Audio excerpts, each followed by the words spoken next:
My name is An Fang Li. I'm an assistant professor of chemistry here. My name is Carmen Gautier. I am a professor of chemistry and chair of the chemistry and physics department. Been here for Southern for 12 years. My name is Jason Montgomery. I'm also an assistant professor of chemistry. Before this semester, how was the chemistry lab implemented for students?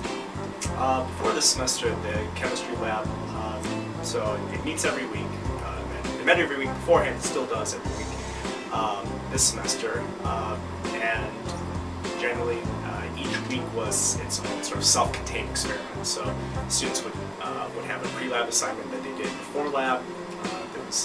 They did an experiment, and then afterwards they analyzed their data and wrote up a report for that lab and turned it in next week. So everything was sort of self-contained in 1 week, and then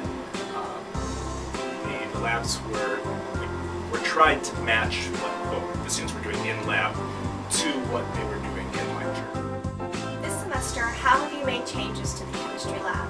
This semester is to have multiple week projects, and even though the labs are not hand in hand with lecture, but we felt that this was a better way to do this lab. We give the students time to reflect, and then they could come back to the lab, redesign their experiment, and kind of really be more like we as a scientist, what we do as a scientist.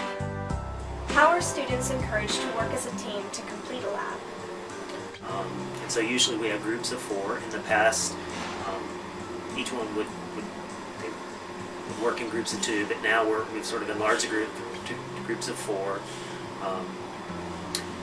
And as we've said, the labs now are not structured as come in, here's a procedure, accomplish it, and then get out.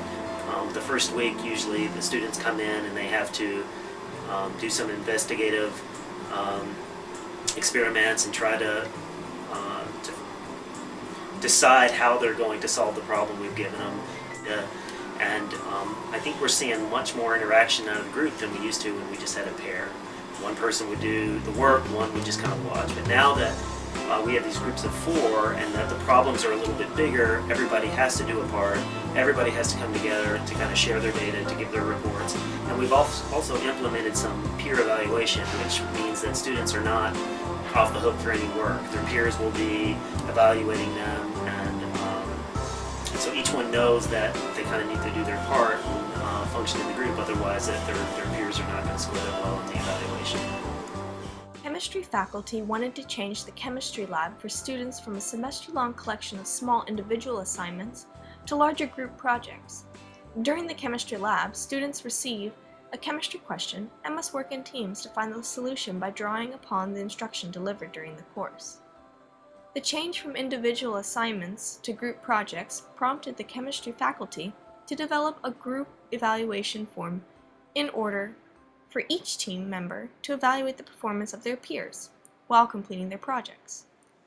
The FSC Tech Buddies transformed the traditional paper evaluation to an electronic version by using the FSC portal's new online test feature. Like an online quiz or test, students locate the evaluation form on the coursework page. They are able to evaluate peers while remaining anonymous, since the completed evaluation is submitted directly to the professor, not the group. How do you know students are working as a team? How do we know that students are working as a team? At least during the lab period, when we're with them in class, you sort of see them. As Dr. Montgomery said, the project is too large for just one person to do, or even for just 2 people to do. So you get this sort of natural division of labor where students will split up the tasks that they need to do, whether it's preparing solutions, whether it's making measurements. So in that sense, the students are sort of self-organizing and splitting up what needs to be done.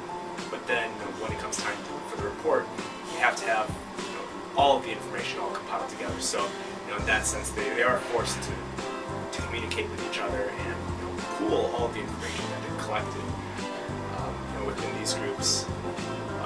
Even if they sort of start off not knowing exactly what they need to do, at least at the beginning of the lab period, collectively, the group of four sort of figures out a plan. Whereas I think in the past, when it was just sort of when it was pairs of students, we didn't see as much of sort of them coming up with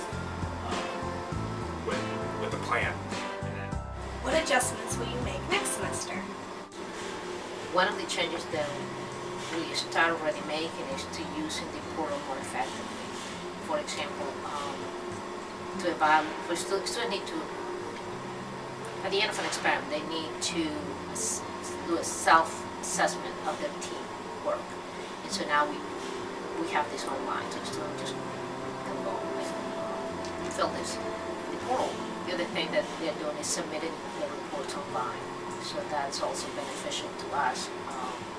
We can have the data for assessment purposes to look at how the students are improving from the beginning to the end. So, but we will continue with this approach.